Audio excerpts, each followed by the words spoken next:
on est déjà rendu à notre dernière présentation de la soirée. Moi, je suis assez impressionnée à chaque fois que j'anime de voir comment ça passe vite. Bon.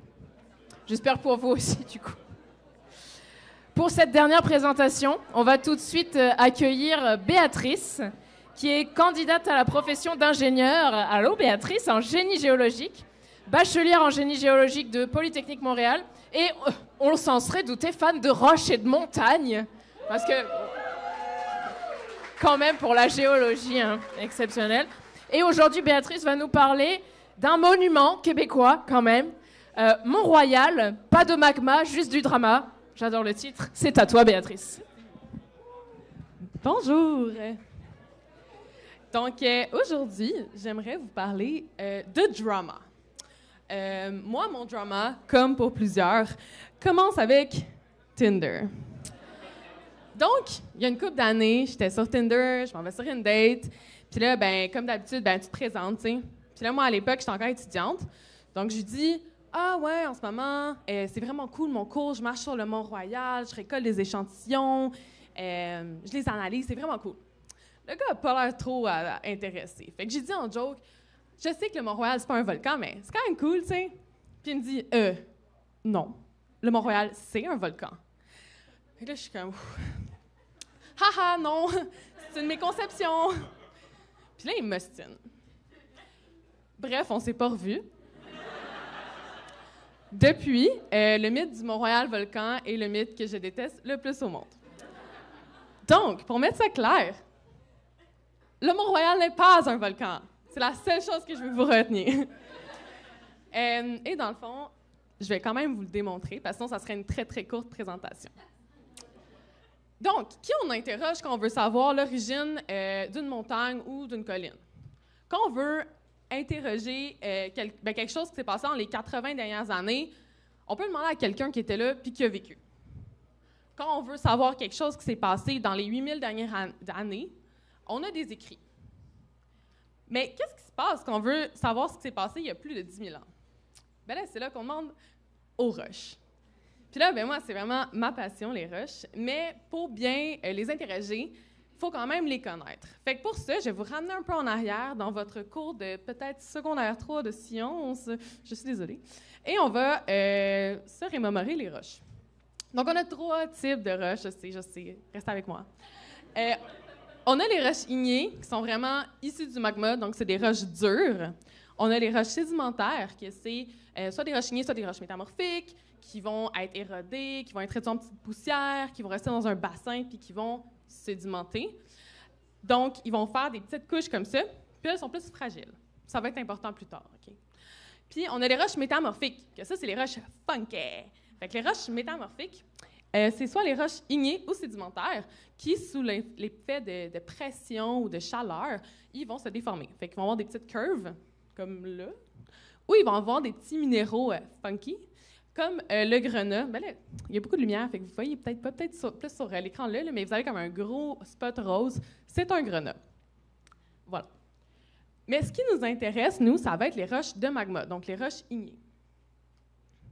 Dans les roches ignées, on a 2 autres types. Les roches extrusives ou volcaniques. Donc là, c'est vraiment le magma qui va sortir de la terre. Puis là, bam, il va refroidir soit dans l'eau, soit au contact de l'air, super rapidement. Le fait qu'il refroidit vraiment rapidement, ça va faire des grains très, très petits qu'on ne va pas être capable de voir à l'œil nu. Le contraire, dans les roches intrusives ou plutoniques, ça va être du magma qui va rester dans la terre, qui va chiller, qui va refroidir lentement. Puis ça va devenir des grains très, très gros. Donc, on va pouvoir regarder à l'œil nu. Puis là, peut-être que vous remarquez le granit en haut, puis vous dites « Hey, j'ai déjà vu cette roche-là. » c'est normal, c'est la roche du mont Offord. Fait que si jamais vous allez en date au mont Offord, vous pouvez pointer une roche et dire « Haha, c'est du granit. » C'est très cool. Et aussi, petit détail fort intéressant, il y a des laves plus qu'on dit mafiques ou plus felsiques. Les laves mafiques vont contenir des minéraux comme le magnésium et le fer. Et ils vont avoir une texture de sirop d'érable. Tandis que les laves felsiques vont avoir une texture plus de beurre de peanut, puis vont être composées de plus de silice. Mais dans tous les cas, je ne vous conseille pas de les manger. C'est peu recommandé. Donc, Maintenant qu'on connaît bien les roches, qu'on peut les interroger, et je vous emmène avec moi sur la route Camillien-Wood. Il fait beau, c'est le fun. Fait que là, ce qui est le fun sur le Mont-Royal, c'est qu'on a une grosse paroi rocheuse sur Camillien-Wood et on peut la regarder. Ah! Puis là, ben, malheureusement, Google Maps zoome pas plus que ça. Plate. Fait que vous allez devoir me croire sur parole. Ça, c'est la roche qu'on trouve sur Camillien-Wood. À main levée, est-ce que quelqu'un aurait une idée de ce que c'est, si c'est une roche ignée intrusive, extrusive, volcanique ou pas, selon ce que je vous ai dit? Oui, excellent. C'est effectivement intrusif. Fait que vous pouvez le regarder parce qu'il y a les grains qu'on voit très bien, tandis que les roches volcaniques extrusives, on ne verrait pas les grains. Bon, ben, voilà, tu sais, c'est une roche ignée intrusive, donc c'est pas un volcan. La lave n'a jamais vu la surface. Le dossier est fermé. Fait que là, ben, on est quand même sur le top de Camillien-Wood. On va redescendre. Puis là, c'est quoi ça? On revoit des couches de roches sédimentaires sur le Mont-Royal, qui est supposé être une roche seulement ignée intrusive. Pourquoi est-ce qu'il y aurait une roche sédimentaire sur le Mont-Royal? Est-ce que quelqu'un a une idée? Oui? Un ancien corps d'eau, un très grand corps d'eau. Oui, bien exactement, en fait. Excellent. En fait, il y a très, très longtemps, bien, avant de vous dire, là, on va revenir très, très en arrière, donc plus loin que votre cours de secondaire 2, secondaire 3 de sciences, puis on va retracer l'histoire de Montréal. Pour ça, on aurait pu utiliser plein de technologies super intéressantes, mais il faut que je me limite à 12 minutes, donc on va passer ça en bref. Et oui, effectivement, donc il y a très longtemps, exactement environ 541 milliers d'années, la région de Montréal était un océan qu'on appelle l'océan Iapetus. Fait qu'on avait une plage turbulente où on avait plein de sorts, plein de graviers qui se sont déposés et ça a fait des grès. À l'époque, on allait faire du surf à Montréal, ce qui a été très, très cool. Wouhou! Et ensuite, il y a environ 485 milliers d'années, ben là, ça c'était une mer. Dans le fond, vu que les grès se sont déposés, ben l'eau était moins profonde. Ça a fait une mer turbulente, calme, agitée, pardon. Et ça a fait des couches d'argile et de calcaire. C'est ça qui fait les couches. Dans le fond, quand la mer était plus agitée, il y avait plus de couches d'argile, ou quand elle était plus calme, il y avait plus de couches de calcaire. Fait que ça va faire vraiment comme une épaisseur, un peu comme un gâteau. On aurait pu encore faire du surf, puis maintenant. Et là, on a, il y a 124 milliers d'années, notre cheminée de magma qui va remonter. Fait que là, on a le magma qui remonte, qui va traverser les couches de calcaire et d'argile et de grès, mais qui ne va pas atteindre la surface. Jamais. Donc, c'est pas un volcan, ça n'atteint pas la surface. Ensuite, il y a 20 000 ans, on va avoir une glaciation qu'on appelle la glaciation du Wisconsin. Et on va avoir comme beaucoup d'érosions qui vont être créées par le poids de ce immense glacier qui va traverser Montréal. Et tout ce glacier-là va emporter les roches les plus fragiles, donc les roches sédimentaires. Donc, tout le calcaire va se faire ramasser, sauf un peu de calcaire qui va rester. Wow, c'est vraiment une grosse pression. Et finalement, on a comme le glacier qui se retire. Puis ça fait une autre mer qui s'appelle la mer de Champlain, à ne pas confondre avec le lac Champlain, parce que la mer de Champlain n'est plus là. Et aussi, à cause du poids du glacier, le sol s'est enfoncé de 200 mètres. Fait que c'est quand même important, ce qui fait qu'on a une mer. Puis finalement, aujourd'hui, à cause du rétablissement, le sol a remonté de 200 mètres pour atteindre le niveau où il était avant. Le calcaire est parti sur le top, exposant toute la roche ignée intrusive. Puis, on a le beau Mont-Royal qu'on connaît maintenant, que les touristes peuvent profiter. Voilà. Fait que, on aime le Mont-Royal. Fait que, bref, le Mont-Royal, c'est pas un volcan, c'est seulement un moton de magma fret qui traverse des roches sédimentaires. C'est vrai que c'est moins sexy, mais c'est la vérité. Fait que, Puis bref, si vous voulez impressionner votre date Tinder, par contre, ce que vous pouvez lui dire, c'est qu'il y a actually eu du volcanisme au Québec. Il y en a eu beaucoup en Abitibi. C'est pour ça qu'il y a beaucoup de mines. Il y en a eu dans la fosse de l'Ungava, il y en a eu dans la fosse de Labrador, puis il y en a même eu un peu dans les Appalaches. Fait qu'il y en a eu pas mal partout, sauf à Montréal.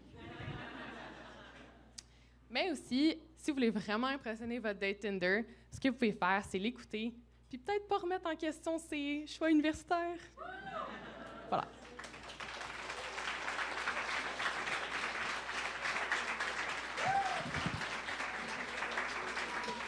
Merci beaucoup, Béatrice, pour cette belle présentation sur la géologie et les bons comportements à adopter en date.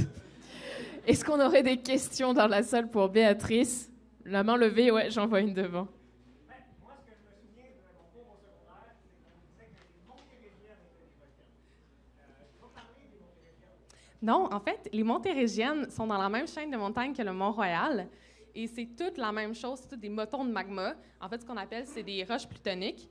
C'est vraiment cool. Moi, je trouve ça c'est vraiment cool. Ben bon. Restez avec moi, s'il vous plaît. C'est une chambre magmatique qui fait un grand, ce qu'on appelle un plume de lave. Puis de temps en temps, elle laisse aller son plume de lave. Mais comme les plaques tectoniques se déplacent, ben ça fait genre un poump, puis ça se déplace, ça fait un autre poump, ça se déplace. Puis c'est comme ça que ça a fait toutes les montérégiennes. Puis les montérégiennes, il y a le Mont-Royal, mais il y a aussi de Oka jusqu'au Mont Mégantic. Fait qu'il y en a vraiment beaucoup. Puis si tu les regardes sur une carte, ça fait toute une ligne droite. C'est vraiment cool. C'est toutes pas des volcans. D'autres questions? Ouais, une au milieu devant.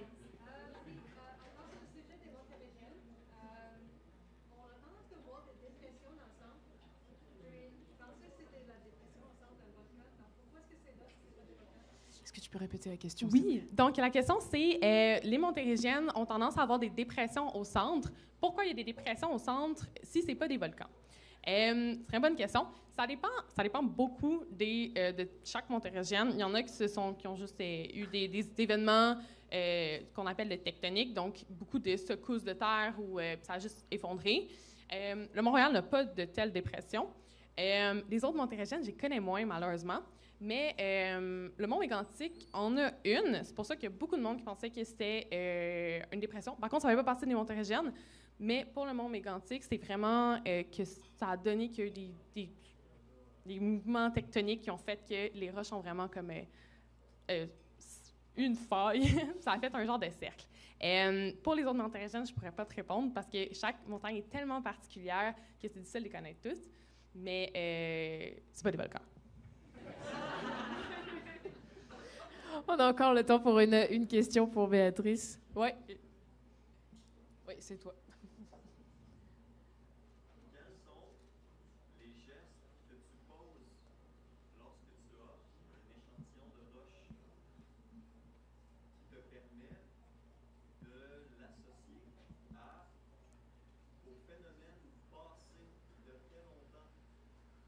Comme, quels sont les gestes qui te permettent de l'associer à ces phénomènes-là? Dans le fond, la question, c'est quels sont les gestes qu'on peut faire avec un échantillon de roche pour pouvoir l'associer à l'histoire géologique, dans le fond, pour reconstituer l'histoire géologique. La première, c'est la théorie du recoupement.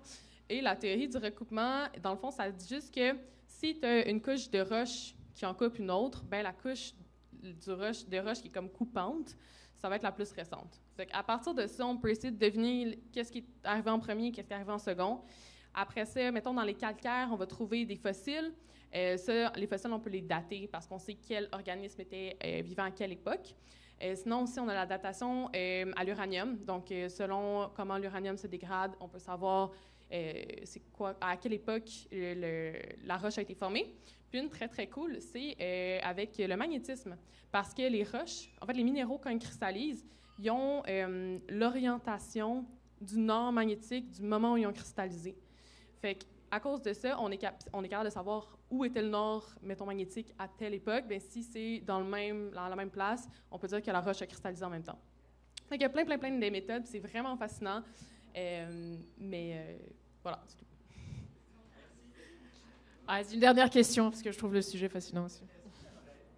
Pourquoi est-ce que la lave ne sort pas de la terre en bas? Qu'est-ce qui fait que la lave ne sort pas et que ça ne fait pas évoluer? Donc, la question, c'est pourquoi est-ce que la lave ne sort pas?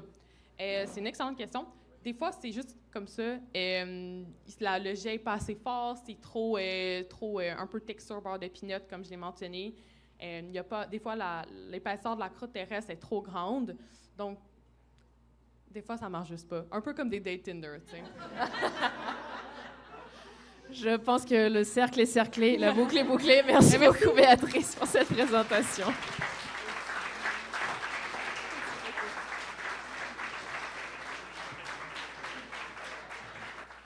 Donc, cette dernière présentation sur la géologie, les roches, les cailloux, les volcans, clôture cette soirée Démonte ton mythe de Bistro Brain. J'espère que vous l'avez apprécié autant que nous. On a vraiment eu des belles présentations ce soir.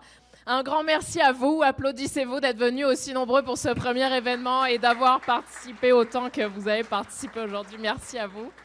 On était 122 personnes ce soir. Alors, évidemment, étant notre premier événement, c'est le meilleur nombre de personnes de notre saison 2025-2026. Donc, bravo à vous. Mais c'est quand même... Et applaudissez-vous, applaudissez-vous. Et c'est également au-dessus de notre moyenne de l'année passée, qui est de 113. Donc, on est très contents. On est très contents. Un grand bravo à tous nos présentateurs, donc à Jonathan, à Margot, à Jean-Philippe et à Béatrice. Une bonne main d'applaudissements pour eux. Et ils nous ont fait voyager dans vraiment beaucoup de domaines différents ce soir. Merci également à tous nos bénévoles ainsi qu'au Bokébière qui nous accueillent depuis plusieurs années maintenant. Merci à nos commanditaires, le Remdus, la Feus et le Rotary Club, ainsi qu'au Sareus. Et Jonathan est encore là, je pense que je l'ai vu tout à l'heure. Si jamais vous voulez en apprendre plus sur le Sareus, n'hésitez pas. Chose promise, chose due. Je vous ai dit qu'il fallait rester attentif parce qu'il y avait un quiz. Donc, c'est le temps du quiz. Donc, va y avoir le quiz. Ensuite, on a 10 minutes de pause. Pendant ces 10 minutes, je vais demander au présentateur de me rejoindre sur scène avec toute l'équipe de Bistro Brain pour notre photo finish habituelle. Vous aurez donc 10 minutes pour répondre à ces questions. Et après ces 10 minutes, on annoncera les gagnants. Juste un petit hint pour vous donner comme envie de répondre au quiz. Il y a une carte cadeau du Bokébière à gagner de 25 $, ainsi que plusieurs consommations réparties sur 4 prix au total. Donc n'hésitez pas. Je pense que le quiz va s'afficher bientôt. Et pour finir, notre prochain événement aura lieu le 25 septembre, ici même. Ça va être un événement intitulé « Agriculture du futur ». Donc, n'hésitez pas à venir nombreux encore écouter d'autres présentations spécifiquement sur l'agriculture du futur. Et n'hésitez pas, encore une fois, à faire un don à la sortie, nous soutenir de toutes les manières possibles. Vous pouvez partager nos événements sur vos réseaux sociaux ou simplement vous pointer à nos événements. On sera très heureux de vous rencontrer. Et pour information, un autre événement est juste après notre Bistro Brain de ce soir à 19h30. Il y a un événement qui est un talk show queer dans le cadre de la Semaine de la Fierté, je pense, qui va discuter de la montée du fascisme. C'est un événement gratuit, donc vous êtes invités soit à rester ou pas, comme vous le souhaitez. Mais il commence à 19h30. Le quiz, à dans 10 minutes.